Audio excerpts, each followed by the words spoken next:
Hello and good morning and welcome to the webinar regarding laterals.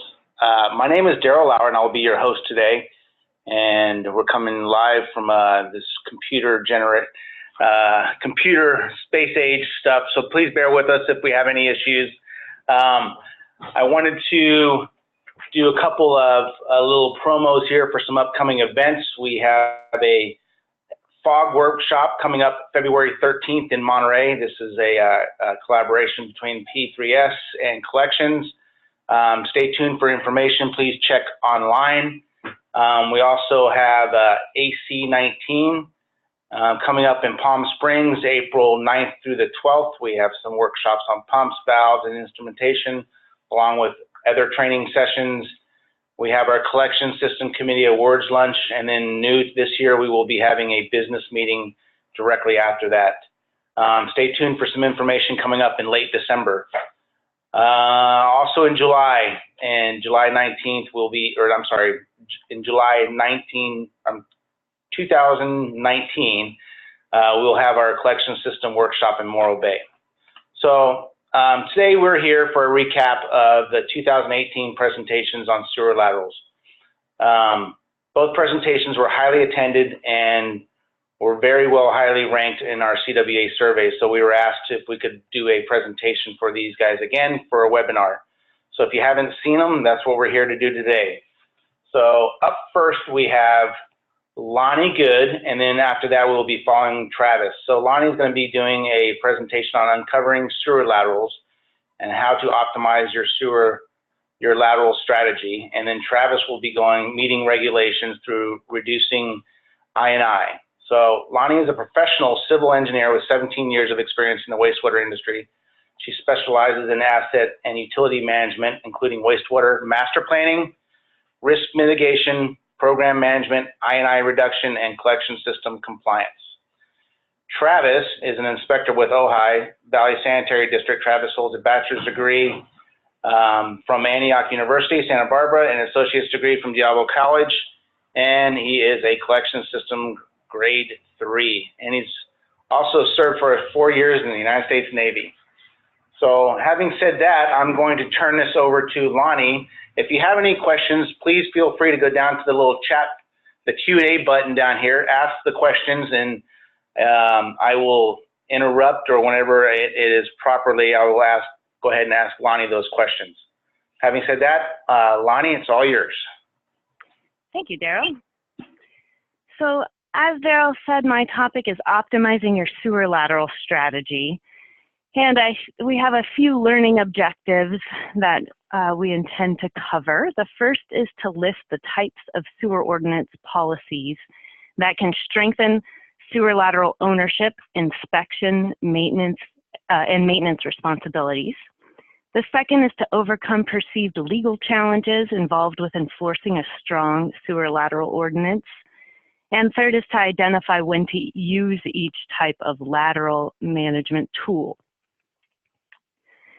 So just to go over a little bit of background about sewer lateral policies, I thought it was helpful to kind of talk about the history of laterals.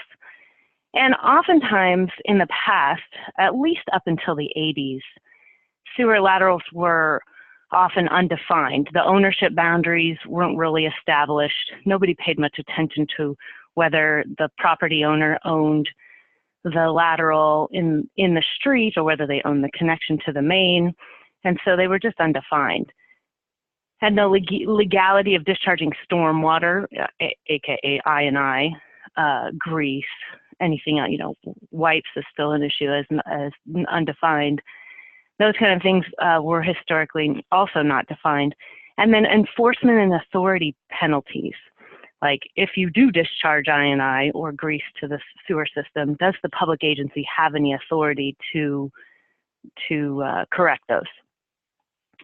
So in the 80s, there was a big move to define a lot of the ownership boundaries, and a lot of agencies at least defined where their lateral began and where the private lateral ended. And also we started seeing the stormwater and I&I issues addressed. But there still lacks a lot of enforcement authority in most agencies' policies. And then a lot of agencies, surprising, at least to me, how many agencies have these historic call first policies where if a homeowner has a problem with their sewer lateral, they encourage the homeowner to call the public agency first. And the agency may come out, and of course, obviously always looking for whose liability it is. But if it's on a lateral, many agencies will clear it, clean it, inspect it when called by the homeowner and authorized to do so. And so these call first policies really originated from customer service kind of perspective and trying to keep the public happy and do a public service, even though the ownership may not be there. And there are quite a few agencies that still maintain this kind of a policy, just for the greater good, trying to reduce public health impacts and everything involved with SSOs in general. Even if it's not their responsibility, they will respond. So that still is kind of a historic thing that has prevailed in many agencies as well. So now recently, especially in the last 10 years, there have been a lot of local policy trends. And I'm up here in the San Francisco Bay Area, and this has been happening all over all over California. However, it has been strongest, I think, in the Bay Area for quite a few reasons.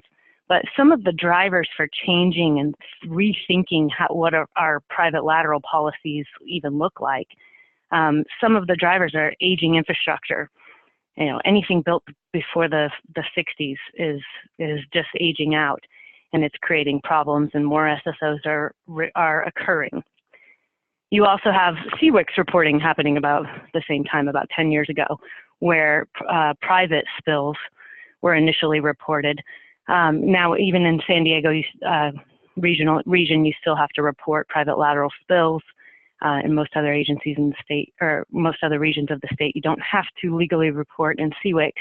However, the state is still very interested in reducing private lateral spills. And so we kind of see a trend in their continued interest in finding ways to solve this problem. We also see a lot of regulatory mandates and third-party lawsuits like the Baykeepers and the River Watches and third-party NGOs that have started adding laterals and targeting, mostly for I&I reasons, targeting and actually putting in those consent decrees that they negotiate, that their lawyers negotiate, to include private lateral solutions or offering grants, or so it could be anything. But we definitely see a trend in those agreements coming out of that effort that have also spurred a lot of this kind of interest. And then we have proactive I&I reduction. Obviously, I&I reduction is part of it, and that's a lot of where this third-party lawsuit stuff is originating from. But there are plenty of agencies who aren't under consent decrees or legal mandates that are now starting to think about being more proactive on their I&I reduction for many reasons. Also with proactive SSO reduction, trying to tackle the SSOs on laterals in general, or just the number of spills and the amount of wastewater leaving the system in your service area. Also, customer service. We talked about that with those call first policies, and agencies will come out and do the cleaning and repair, and most of the time not repairs, but at least the inspection and cleaning and clearing a blockage for just good old-fashioned customer service reasons and political goodwill. And then finally, I'd say especially in the Bay Area, we get a lot of calls and interest about it, and there's a lot of agencies really trying to be proactive about this because it's cool and because everybody else around them is starting to do this. And as you get momentum, there's more and more agencies around, it gets easier to implement new policy changes. You're not the only one doing this. So it's definitely been a trend in that direction. And the results are that we're seeing more financial assistance programs like grants for lateral repair, or private lateral policies that have mandated private property improvements that force private owners to improve their laterals. And we'll go through some of those. So just to start with the big picture here on defining private laterals, you can have typically we see one of three different options. You have the private lateral can go from the property connection to the connection to the sewer. It can stop right before the connection to the sewer, or it can stop at the right of way where there's a clean out, or sometimes not even a clean out. And so wherever that lower lateral starts can also be owned by the public agency or not. So we'll discuss some of those options. So we're going to discuss a lateral strategy toolbox that is full of lots of different options here. First of all, there's the ownership of the lateral. That's a big tool. Mandates, regulatory mandates, and those legal ordinances that we talked about are another big tool. And then there's a smaller set of smaller tools that are a little mixed, and any combination of them can help with grants, public outreach, public agency maintenance of private sewers is also an option. And there, in recent years, have popped up quite a few insurance agencies that are insuring private laterals as well. And so that can be another kind of tool in the toolbox. So we'll go through each of those. But let's tackle this ownership tool first. So obviously the ownership option number one is to not own, for a public agency not to own any part of the lower lateral. So the connection to the main and up to the building is owned by the private property owner. So the benefits of this, I was surprised to learn, there was a study that I'll show you all that was done that documented some of these numbers that I'm reporting. I'll show you where that study is at the end. But this is the approach of 70% of California utilities.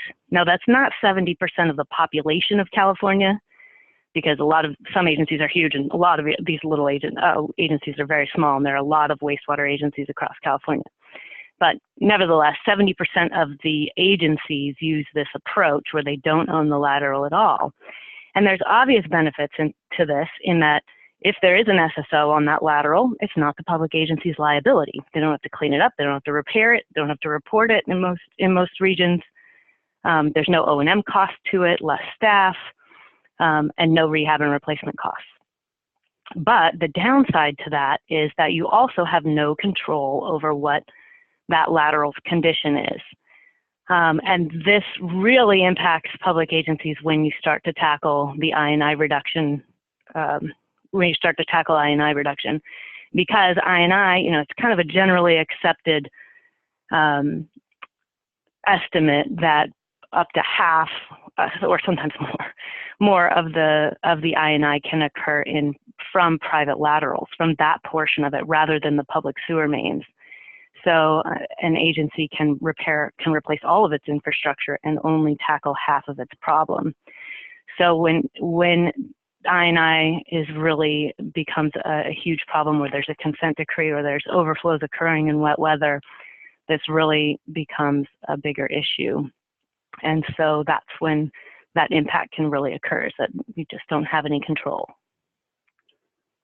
Daryl, do we have any questions out there yet? I'm not seeing any yet, so I think you're rolling along pretty good. Okay, I'll just keep going. I will stop a couple more times, so if you have questions, feel free to throw them out there. Or stories. I know we have to chat. I know everyone has to chat this story, but I would love to hear stories too. Not a problem. Okay.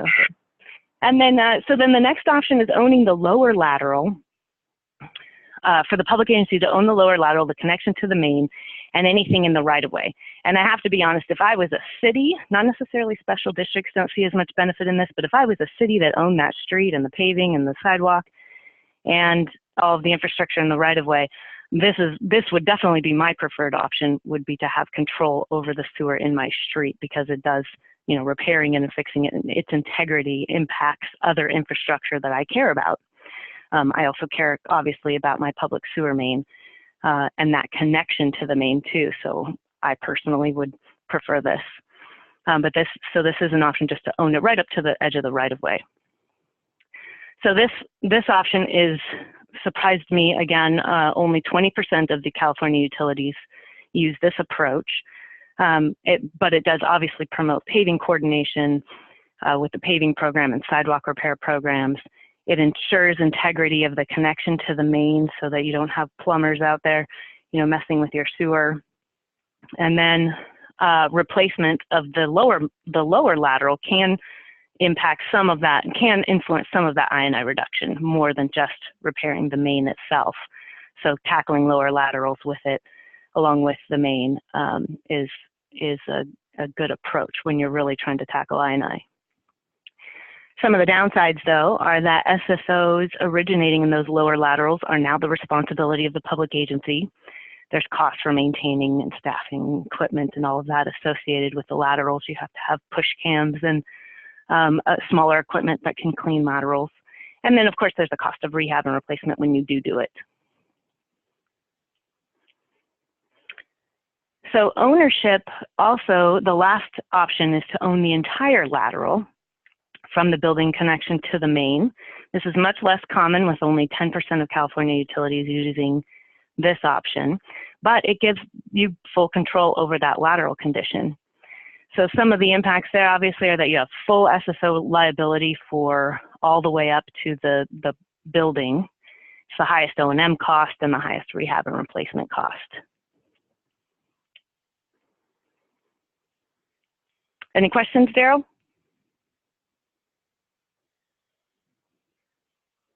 No, I'm not seeing anything yet. One question that we had popped up internally was, in your lower lateral section, does that include an ownership of the main itself, the connection at the main? Yeah, this version here, when the agency owns the lower lateral, yes, you would also you would then own the public sewer, the sewer main, the connection to the main, and the lower lateral. I guess when it's private, they would own the connection as well.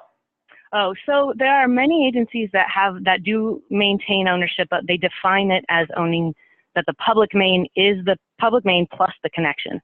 So that is kind of mixed. It's a mixed bag. I don't know what the exact numbers on that are, but I've seen quite a few policies where it's either the private lateral is defined. Let's see. You have the private lateral defined up to the connection to the main, or you have the connection is included with the public sewer. I'd say it's more often that the connection to the main is owned by the private property owner, but I can definitely see where that would have benefits to just owning the connection. Okay, thank you. Yep, no problem.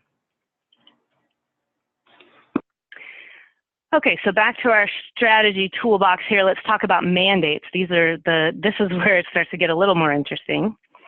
And I do also, I guess before we leave the ownership issue, there is, it's kind of I'm not sure how much easier it is to do the ownership factor, but when I actually think that it is switching your ownership policy is a big asset acquisition. If you're going to choose to own a set of laterals that you never owned before, I think the public resistance is lower. So politically, it's a little easier to swallow. But what a public agency may face is a lot of internal pushback from, obviously, it doesn't sound like any more fun for collection system crews to have to staff up and add this huge responsibility for maintaining a whole set of laterals that they never, had to maintain before. So it actually has a kind of a mixed bag of it may not be the most popular option internally inside the agency, but externally, politically, I think it is actually, in my opinion, a little easier to pass those kind of ordinances where a public agency is taking over private infrastructure. But again, that depends on your political climate. I'm sure there are plenty of people out there that would fight to keep their sewer laterals because they own it, darn it.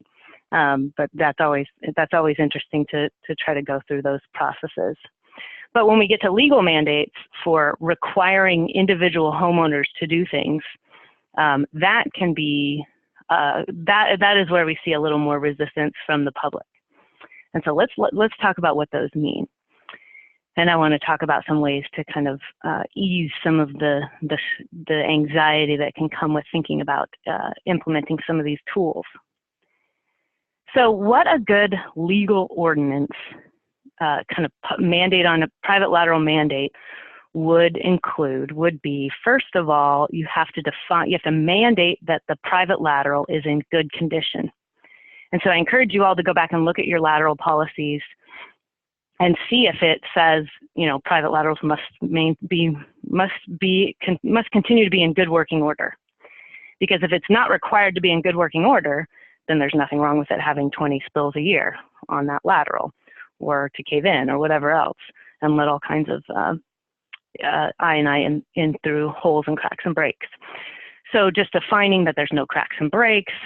You can also define being in good condition that it holds water, which means it doesn't allow infiltration, and it could pass a pressure test.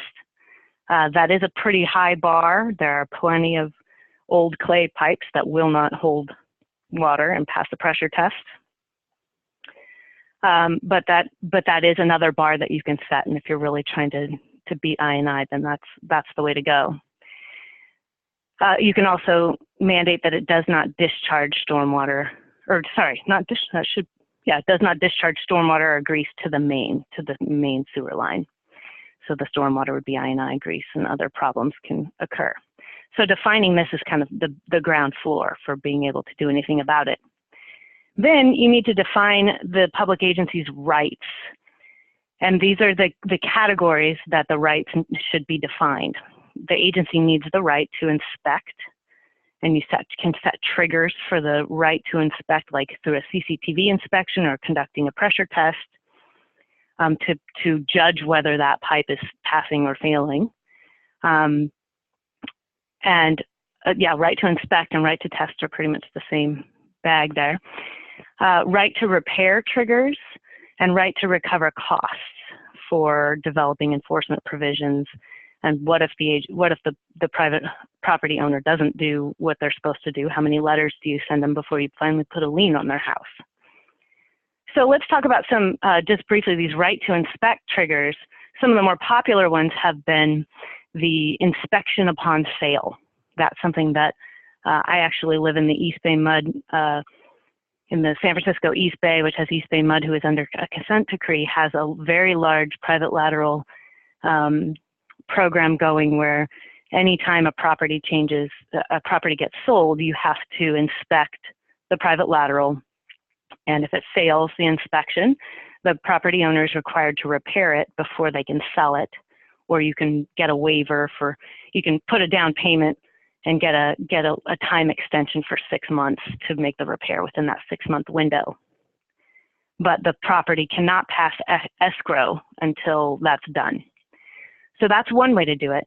That option has some downsides in that it takes, you're subject, the agency doesn't have as much control over how quickly that gets done. So you're just waiting for properties to change hands. And some properties, as we all know, don't change hands for generations. So it is a slower pace, but it is something that's easy to do. And I think it becomes popular because there are, when a property changes hands, it's easier to get funding. You know, it's easier for a borrower to get funding to make these repairs, and other improvements are often done. People are remodeling their house before they sell it and that kind of thing. So it becomes a kind of an easier thing to do than to help people finding money outside of that normal process. There are also right to inspect triggers that we have a couple of agencies here that got smart and said, hey, if we're replacing our sewer main in the street, we want to be able to inspect the laterals that are connected to it, and let's get those repaired and make the property owners fix them if they're deficient. And so there are also policies that can state that it's at the will of the district engineer, say, to be able to inspect, and that the public agency actually has the right to inspect it at any time, or if there's an overflow, that can be a trigger. If an overflow occurs that the public agency is aware of, then that could be a trigger for inspecting the lateral. So there's lots of options there. And then, of course, the right to recover costs is an important one. If the homeowner never makes that repair, the public agency may have the option, or can make it so that they have the option to just do the repair for them and then send them the bill. but you also need to have kind of the teeth to follow up on that bill and make sure that it gets paid and set those protocols. So we talked a little bit about the triggers requiring inspection, sale of property, a blockage or SSO, or at the agency's discretion. Testing parameters, again, can be that pressure test, CCTV inspection. For I&I reduction, I highly recommend the pressure test. CCTV inspection is great for identifying cracks and breaks and really obvious, joint offsets and things like that. But it doesn't necessarily, it could look smooth and clean, but still be having plenty of infiltration passing through that line. And then the enforcement provisions that are available, a couple of the categories to tackle there are violation notification process. Who's issuing the letters? What do they look like? Setting timeframes and penalties for not doing it, for not doing what the property owner is required to do. And then also considering agency administrative requirements. So some agencies, it does add an administrative requirement to adding a program like this and to really enforcing a policy like this.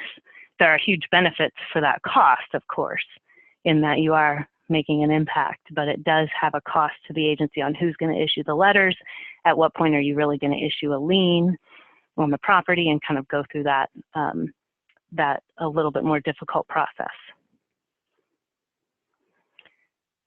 So then finally, we'll just go over the sewer, the kind of smaller strategies of grants, outreach, maintenance, and insurance.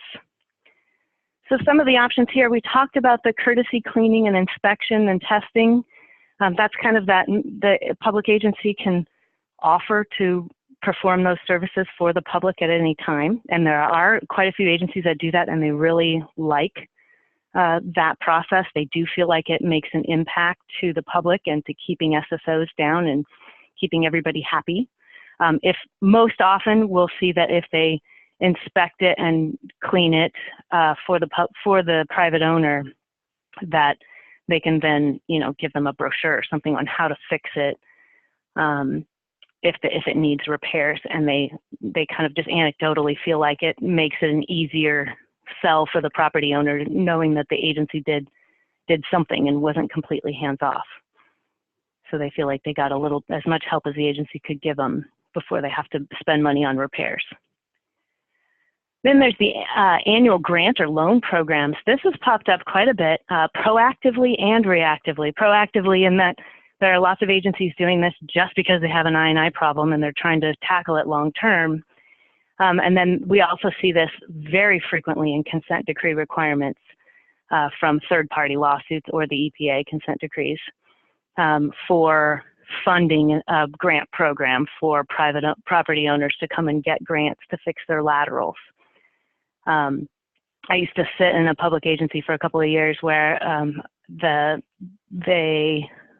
we would, every year when the grant money would come in, there would just be a line out the door of people coming in to fill out their application and try to get that grant for a sewer lateral repair that they've known all year. I've been kind of waiting for this grant to help them fix it, whether it's $1,500 or $2,000. Oftentimes these are 50% of the cost of the repair, and you have to get you have to do a full line replacement, not just a spot repair, to get the grant. And then there's loan programs as well. But those can be very helpful, and they do help the agency track where the repairs are getting done and what's happening there, but also at a cost to the agency of issuing these grants. Then there are some options for pre-qualifying plumbers and contractors for private lateral work. I've seen agencies do that as well.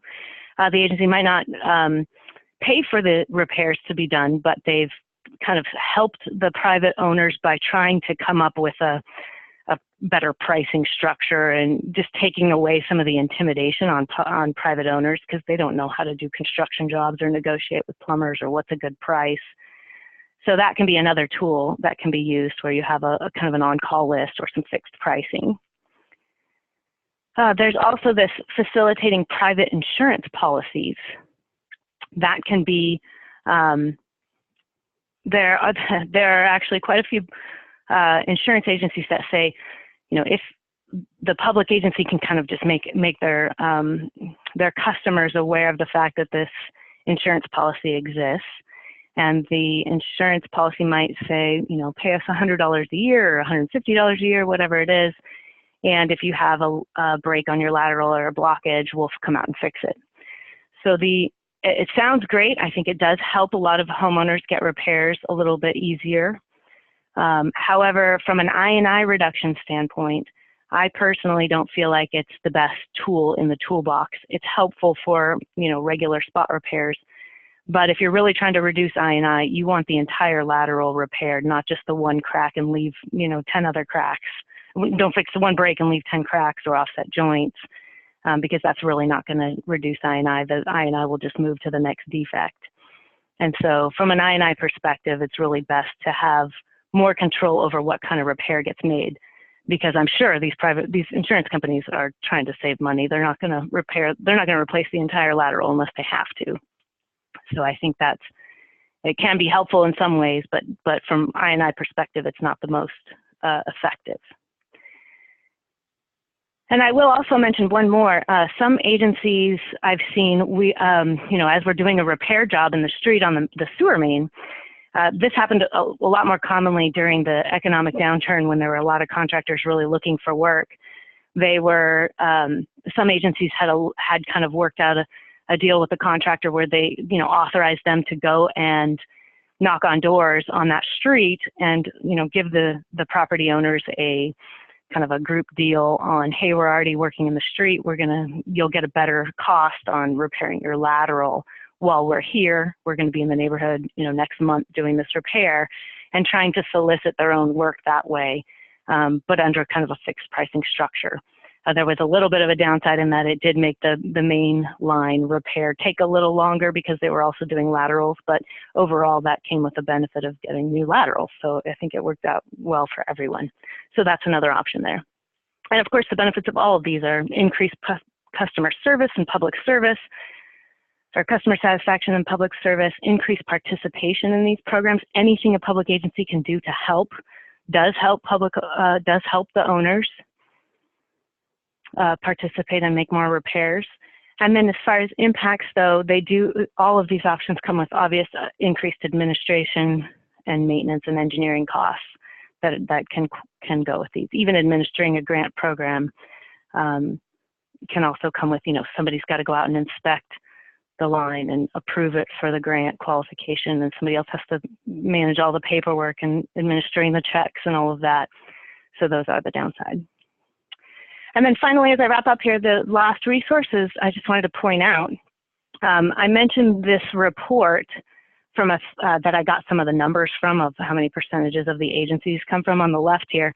There's this private sewer lateral ordinance report that was done by the San Francisco a consortium, the Estuary Partnership, and it was basically an NGO, non-government organization that just kind of documented the phenomenon of lateral policies and things that are changing in this.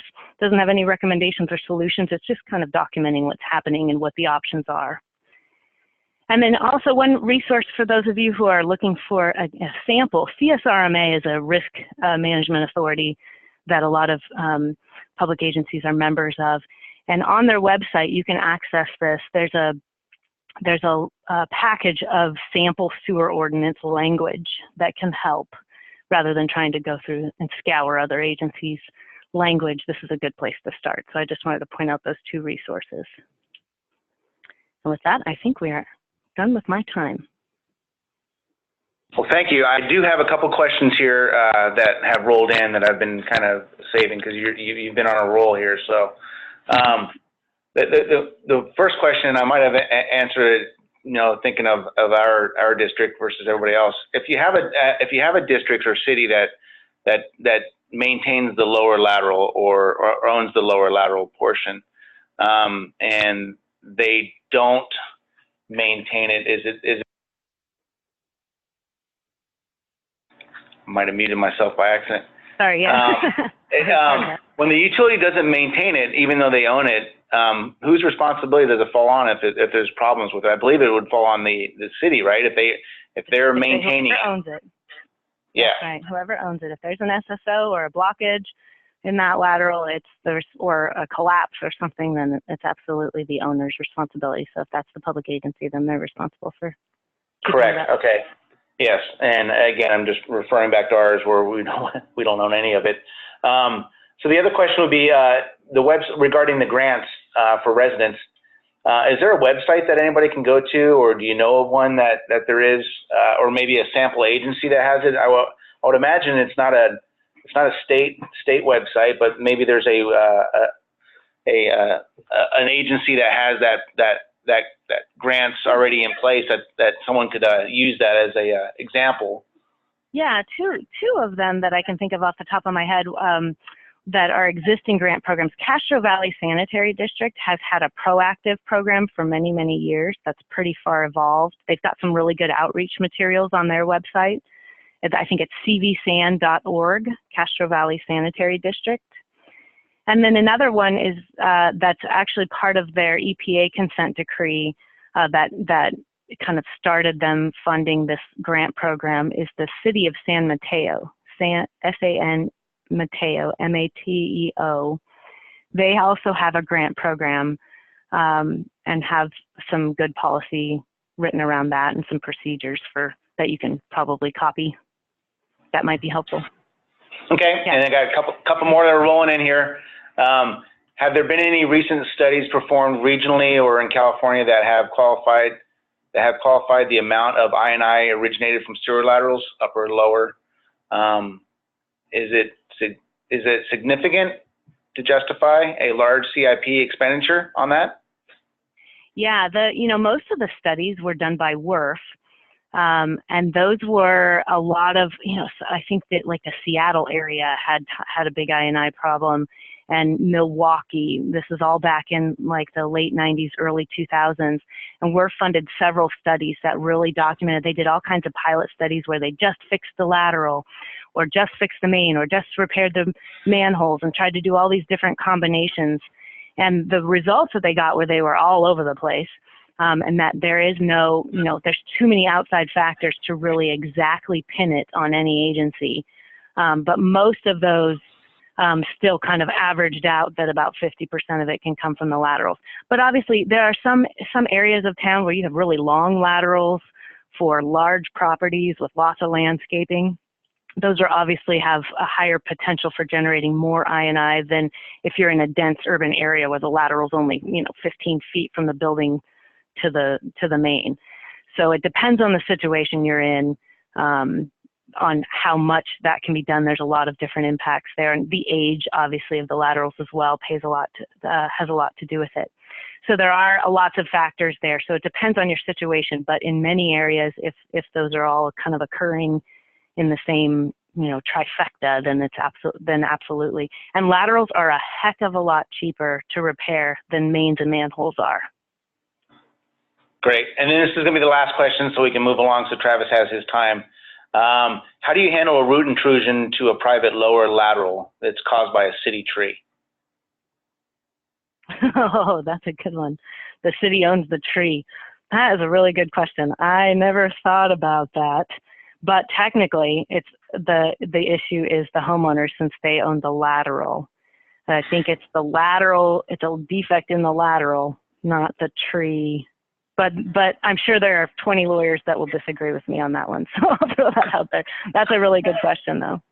Correct. But I think that's part of the problem with not owning the public.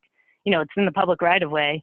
What if the street, what if there's a water line that breaks and takes out the lateral? I don't know. I guess that becomes a liability discussion at that point. But it's a higher risk for the property owner. Great. Well, Lonnie, thank you very much. We're going to move on to Travis here, and I am seeing a lot of good questions coming in, and it seems like throughout the state, everybody's ordinance is different. So please refer back to however your ordinance is written regarding laterals, because it seems to be it's all over the board. On that note, we're going to try to switch over to Travis here, and please bear with us. If you have any other questions that you'd like to, please continue asking. All right, let me just set this up now, if I can get it going right. Okay. That's it. All right. Can you see it, Daryl? Yep. And Right. if I'm seeing it, everybody else is seeing it. So you're on. Thank you. All right. All right. I don't see my questions, but I'll deal with that later. You can, I guess you just tell me. All right. So, you know, my title, Meeting Regulations through Reduction of Infiltration and Inflow with the Sanitary District. A little background on Ojai Valley. You know, we provide sanitary service for approximately 20,000 residents of the city of Ojai and the surrounding unincorporated Ojai Valley. The collection system includes about 120 miles of sewer line ranging from 6-inch to 24-inch. We have 22 manholes and cleanouts. The I&I has been a major issue with the district system during storm events. Influent flow rates to the treatment plant have exceeded the capacity of the plant and caused the plant to violate effluent water quality regulations. The Ventura River, which we're part of, nutrient total maximum daily load requires for more stringent regulatory requirements that go into effect in 2025. So reducing our I&I flow into the plant will make the district meet its water quality discharge limit. So basically, ours isn't a dissent decree, but it's a MPDS permit that we have to reduce our flow. You can see here from the 05 flow, just stormwater here causing these SSOs here on this picture, just from such a large amount of water. I think we had 30 inches of rain in the Ojai Valley that year on that picture. And then here on this picture, let's see if I can move my mouse, we have over by one of our lift stations, it's been overflowing. You have the little, on the left, you have the ditch right there full of sewer, and it's popping out of the manhole and the clean out. I know we all seen a little bit of that. Here's our pond at that lift station. I believe I remember right, 700,000 gallons in that pond that's overflowing. So you can see there's a lot of rain on that storm that day. So basically here we have what our flow is normally for 2014. We fit about 1 million, and today we fit about 1.5 million gallons a day through the treatment plant. The treatment plant is made for 3 million gallons a day. We average an extra 1 million gallons a day in 2011 on the inflow. And you can see on these rainy days where we were some days reaching 2-3 inches, you can see the dark green though is the influent at the treatment plant. And that was that 1, 2, 3, 4, 5, 8 days. We hit 39 million gallons of water in those 9 days. Sorry, and when we normally should have only had 9 plus another 500,000 each day, so whatever that is. I'm not a math person, but well under 40 million gallons, obviously. So part of our NPDS is after on May 1st, we can't be over the 2 million gallons a day on flow. So if we have a late storm, we can't have that infiltration and inflow popping up after that. Otherwise, we violate the numbers. So here's some we did mainline inflow and infiltration observations. Finding areas, start reducing those spots. And I'm going to go through this part faster and get to the laterals. We start with the main line originally. Here's some, lateral coming in on an inflow. And here's like a manhole flowing out right here. You can see, this is just 2 years ago in the storm. We went in there and grouted that. And then then SanCon came in and rehabbed the whole manhole last year on that one. Another picture of one. So back in the day, we continue to do it, but we've done it for a long time. We've done the flow monitoring. We have different types of flow meters throughout all the different brands, and just monitoring all the flow and seeing where the I&I is and so forth. So here's a little picture map from one of the engineers, and the yellow is the moderate, and orange is excessive, and the red is the extreme. And you can see in Ojai, it's the 04, 03 is the city of Ojai and how extreme it is. In 1993, we actually replaced all 97% of the 1927 sewer line, and the lower laterals we replaced for them for a job, and you can still see the high amount of inflow. But we also have a very high groundwater here in Ojai, and you can see in Miners Oaks and all of most of the Ojai Valley, we have a high groundwater. So those laterals work like a French drain. So, but we've done other stuff to show the community that we're not just putting it all on the homeowners on this lateral program. So we've done, the main line, CIP, pipe patches, for repairs, top hats on the lateral. So we don't own the connection. I know we were talking in the last one, they were talking about the connection. We don't actually own the lateral connection, the homeowners do. But when we do the lining project and when we're doing these PSL reports, if the connections kind of, has something going on with it, we put it on our top hat list and take care of those top hats. Here's just an extra picture from the top hat machine going in. And then we've done more manhole rehabs and then spraying epoxy coatings on them after they've been injected, using a certain depth. I think ours was like 148 was required to reach on that one. And here's like a manhole beforehand and after that we just did this year on the rehabbing the manholes. So here's what everybody's really for. So get that part out of the way. The private sewer lateral inspection. We started in December of 2015, so we're about to hit our 3-year mark. We're at 1,000 now. This was done a little while ago. It slowed down a little bit this year. We were doing over 400, about 400 or so the first 2 years, and now we've slowed down to a couple hundred this year. So we're on over 1,000 now. But at this time when this was done, I think this was for the April, we were at 965 inspections. We had 460 of those 965 that failed. That's a 48% fail rate. And repaired, we've had 368 of those laterals repaired. So that's 80%. So our triggers, for them are sales, remodels. If you get a permit for a remodel, if you get pay for a second unit, if the district identifies it. We haven't done the district identification since we put this in effect. We're kind of trying to not pound everybody in the sand. Just get, the ones that are moving that have money that's kind of, they know that they're spending money or they're going to be spending money or receiving money. And also, we also do the inspections if they get the repairs. If they, need if they have a backup and they do a repair, we come out when they get the permit. We actually do the whole inspection and tell them that they need to repair more than just that one spot.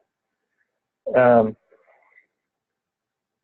the main reason why we were doing all that other work was to show that we were, not just putting all this onto the citizens and the homeowners, and that we're actually, trying to work with them. A lot of the laterals that we look at are damaged laterals, a lot of them for Orangeburg. So we have a lot of tracks from after World War II and in the 50s, they were still somehow putting it out here as the Orangeburg. Orangeburg here is tar paper, roofing paper basically, with oil, and it's spun, and it's created a pipe. It was never meant for sewer. It was originally for a conduit, telephone wire, electrical, and so forth. And during the war, they needed metal, so they couldn't use steel, cast iron, because they needed it for the war, which at that time was what most laterals were used, either to the septics or to the mainline sewers. So here we are looking at a line that we just pulled out a year ago. You can see how deformed it is, how much water, it's porous, the water just seeps right through it. So basically, if we do an inspection, you have Orangeburg, it's all coming out. Here's a property. Here's a property we had that was 400 feet of Orangeburg, almost 400 feet. It was a large property on top of a hill, went down the road all the way down, and then at the street it changed to clay. Here's another picture of a lateral crack here that was repaired when we pulled it out, and how just these little tiny roots. Here, I'll move my mouse here, see if I can find it. I guess I don't see it. Anyway, some tiny little roots here that have, get in those little tiny cracks and they break it open. Here's another one from a camera. So I guess let me go back a step here. So most of the time I'm out there for inspection on a remodel. On our ordinance, we wrote, it has on the point of sale. So when we go out there, the plumber sets up an appointment with me. We go out and do the inspection. I write the report. It's sent to the homeowner. The plumber has it. The homeowner has 6 months to do the repair. But we also don't hold up escrow. So escrow can still close, but we're going to go after the new homeowner. So usually, but I'd say 97% of the homeowners that are selling have the repairs done because the buyer doesn't want to do the repair. Unless it's like a major remodel, it's an as-is home, and then the buyer will do the repairs. And like I said, 80-something% of the repairs have been done so far before. If anybody has questions, you can ask anytime though. Also, like when we do the inspection, as you can see, this line's pretty dirty all the way around. And what we first learned is when we were doing inspections in our ordinance, it had it, for the plumbers to clean it. Two parts I didn't like about it is when they're cleaning them, when we put the camera down the line, now you can't see roots, even small roots, because they've been cleaned off. And generally we don't have a pan and tilt on the on the cameras that we push in the sea snakes. And so you can't tell if there's actually something done, like we talked about in the one before, the air pressure test. Well, we don't do the air pressure test. So I want to be able to see if there's something going on with that lateral when it's clean, because they're hiding stuff from us. And secondly, plumbers were charging from $200 to $500 to jet the line, and so this was an extra cost burden onto the homeowner. So we have an inspection cost for the plumbers are usually $175 to $250 plus our $75, and if we're adding another $200 to $500, we're looking at $1,000 here just to do a lateral inspection, which is pretty out of control, on my point. So we just now don't do that part, and we have the inspection. So as you can see here, a nice crush, obviously inflow and infiltration's coming in. Here's some more roots. And I've often showed a lot of pictures with the larger roots and the stuff that we see like this. But here's like a little one, and there's two parts on this one. This is a cracked joint. And not a joint, but just a crack all the way around circumference. But you can also see just a tiny bit, and maybe you're going to call it a fracture, but you can see there's a little line at like 1 o'clock of roots there. And with that roots, take away the crack, that root right there is one root. And so that would be a fail on that joint, or that area would be fail. So if that was just a regular joint and we had that little root, that would go down as a deficiency, and that would have to be repaired. Now, you get to a couple point repairs and one lateral, and that whole section is going to be replaced. It's too costly to do 3 digs on a property yard than it is to just dig two holes and do a pipe burst all the way through. So, or just to dig the whole thing up. Like right now, a lot of people are doing all the trenchless because they don't want to ruin their landscaping, especially during the escrow. So they'll dig on the top of the house by the clean out by the front of the house, and then the test Y. And sometimes there's a clean out down by the curb. And so they'll dig 2 holes there, and then they'll do a pipe bursting through. And I think I have a picture of pipe bursting here, and I'll show you in a second. And here's another picture of some infiltration right here with the, looks like the calcium buildup on the side of the pipe. So that's a fail, and they'd have to repair that section. Here we go. Here's a little trenchless video right here. Real quick one. Get a sip of water. Hey Travis, we got a question rolling in. When you have a lateral that runs underneath the foundation, what are you guys allowing as for methods of rehabilitation? Yeah. Okay. So under the state plumbing code, you're not allowed to pipe burst under a house. I think it's kind of ridiculous, but that's the code. So you can line it, or you can dig up the foundation. So most times it's lined. Yeah, that's my answer on that one. I think it should be allowed, but but it's against the code because I don't see any major conflicts like some people do. But lining, it ends up being lined. And they have a new product now where they clean it, and they have an epoxy spray that goes around and spin. Maybe you can see my hand here in the little video, and it sprays like an epoxy coating in those little pipes. Here's another little video of an inspection. Yeah. Okay, I guess I can't get that one going. Hopefully I get that. All right, here's another little lateral inspection. So obviously it needs a top hat. We got some good fractures right there on this pipe. We're going to see some other ones. This one actually, we were doing the main line. Yeah, good one right there. We were doing a main line on this one in this neighborhood. and the homeowner had some issues, and the plumber came out, and so we were able to kind of work together. And you can see the big old hole right there. So there's a difference in the main line and then with the lateral. The lateral, they can send like if we were doing a mainline line, we would have done a point repair right there because of the amount of, the tractor, our CCTV equipment can't get through that. The tractor gets stuck in that. And a homeowner's lateral, it's just a push camera and sewage, water and, and all the 3 Ps, right? So it's not going to get held up on that in that pipe. So we allow those parts. Now there's some laterals out there. I can't remember if it was that one. It's this other one. Here's this video of the repair now of that one, but where there's a large one, and I really wanted them to dig it up and repair, but the city, when they talk, because we're a public agency, the city allowed the homeowner to shoot the lateral and then do a small bore into the street and then fill it with a slurry and then repave that little small section right here. So you can see how this piece, maybe it was, no, it wasn't this one, sorry, but another piece was, another line was missing. I think that one before was the one that didn't show it.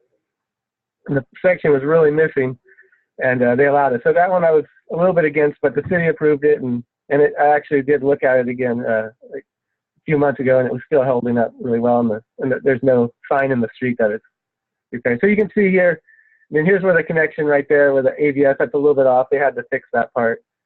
Put the clay in the where their strong back wasn't fully lined up right there. Maybe this is the video here. Hopefully it goes fast. Yeah, so this is the other line where we had to do a lateral launch. We have our lateral launch team. Our camera crew we have a lateral launcher, and we did it from the property forward, but then we couldn't get all the way through, so we wanted to see what the whole lateral is doing, even though we knew it was already bad in the street.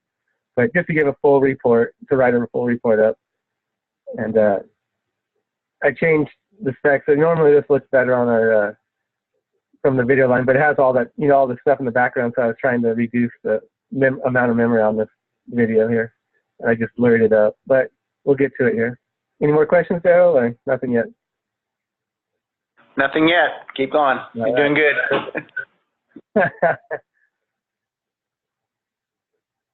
Hopefully it gets there. This one fills in my hour-long one, it gives me a break to breathe for a second.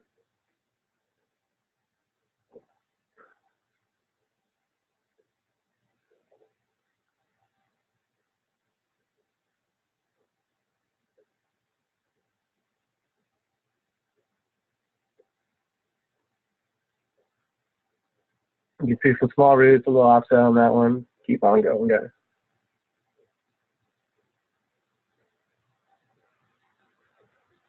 All right, so here comes the break. Here you can see the other whole piece of pipe there. The soil's missing all around it. So this is really why I wanted dug up, and it's, you can see the huge reservoir of water just seeping into the ground and obviously washing away dirt, and during storms, it's a pretty bad thing here. Oh, there we go. All right, so here's this line. Hopefully it'll go fast. Here's that line repaired with that lateral. If it doesn't go, then I'll skip it here. And so we did a top hat as well on this one. We ended up lining this one a few months after. And this was one of the newer plumbers. He had just started too. So we have one little wrinkle over here on the corner, if I remember right. But overall, it's still sealed with us sealing that part. Yeah, right there. There's a little spot out, that little wrinkle on the corner. But you can see they're a nice, clean, a lot better than it was before. And that was I think that was it, the spot right there where, they filled it in, and that's, what they covered up. So it's pretty amazing how there's just a little spot there can line. Here's like a pipe patch, the lateral or joint. So here we have a section where we were doing a lateral inspection on a sale, and there was other issues in the lateral, and then we came out and we're like, what is going on here on this connection? They broke it in. So I didn't like this part. And so I went to my GM and I showed him some pictures from inside, and he's like, we should never, us, or maybe when the city controlled the sewer here, we should have never have approved this, as a proper connection. So we decided we did a main we opened up the main and redid the lateral connection. And then the plumbers put in a new pipe bursted all the way to the top of the house, a new line from our pit that we dug. And then we did a new little connection right there on the main. And it's a 6-inch main on this little neighborhood. So basically sealing up the whole little neighborhood. Like I showed, our Q's camera truck with the lateral launch does it. I kind of just showed you one, but I'll show you a quick view how they get it in the hole. Hopefully it goes real quick, and then let's see what else I need to talk about. What are we going to talk about? I'll keep going. So then we got the locators here. Locate them, wherever the camera head's at, you can locate it, the depth, so you can, a lot of times on my reports from the start to finish, if there's a lot of stuff going on, I'll give, 2 feet at the clean out, and then at each point repair, I'll give the depth of it so that plumbers can give a faster breakdown of giving quotes, because a lot of times the realtors want it fast, a quote, and the plumber doesn't really want to go in and do a full inspection on it because they know they're getting 3 of them and they're all competing, so they just give out a price. And if they have, the more information I give to them, the better they can quote it on. Here's some pictures here real quick of a plumber setting up a liner. They're pouring the epoxy. They use a line. There's also the steam one. So this one I'm showing here is a cook-off one. So they also use steam ones like we do on our mains. And they're just pouring it into the liner. They're going to squeeze it through, wet it all out.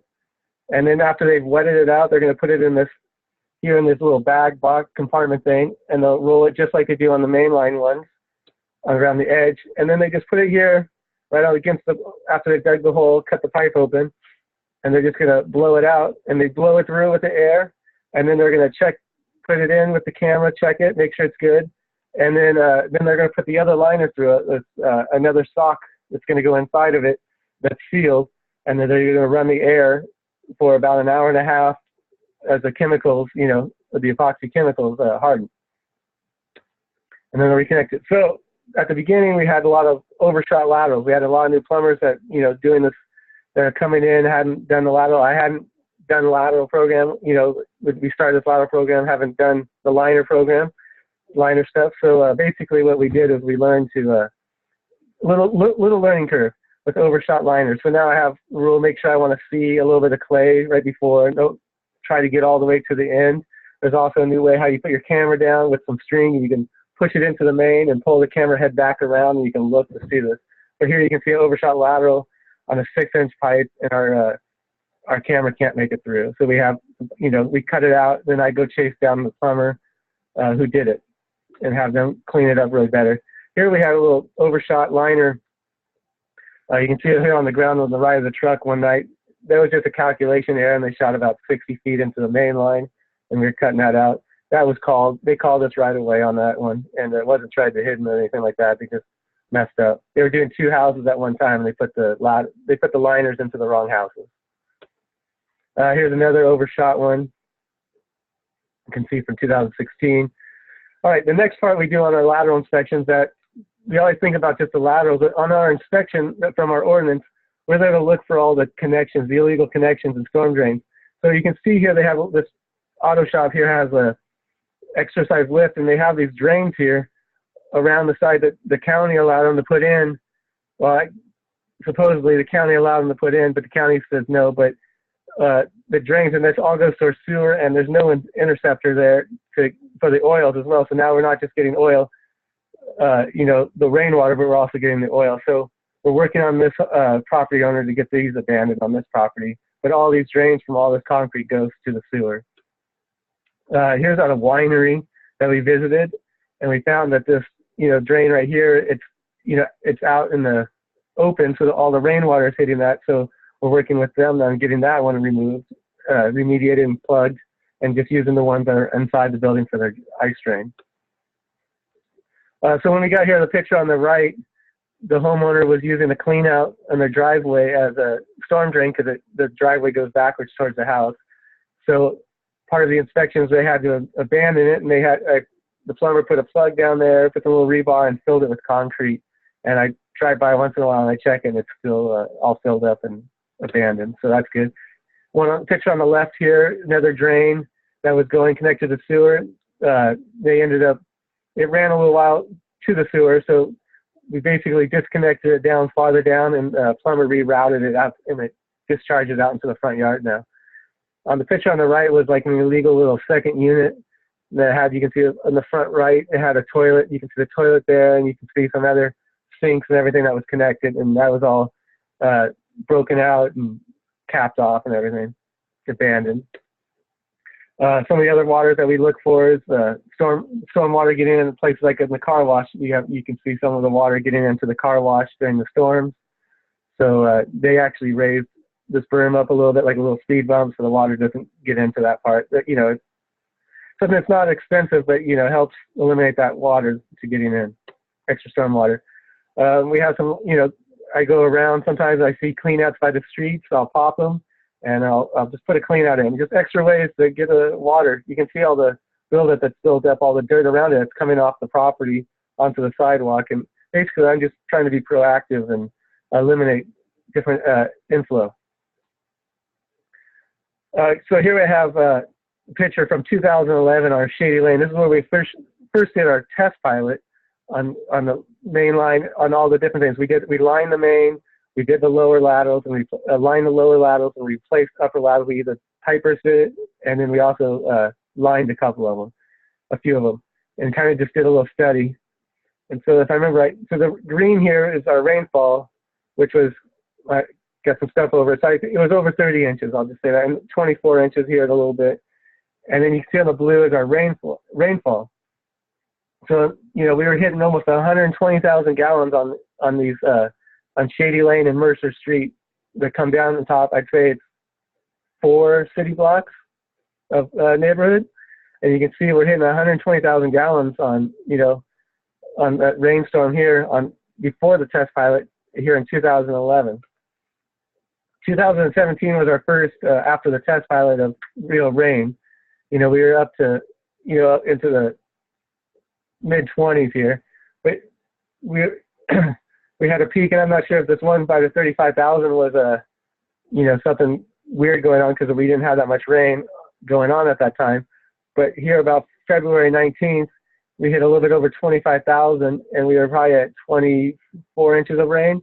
So you can see a huge amount of reduction in water, and obviously that we did a little bit of everything. But working on the laterals, I believe, is a big key to this. And also that Shady Lane was all Orangeburg. So I think that really was a part of it, because Orangeburg is basically French drains in your front yard.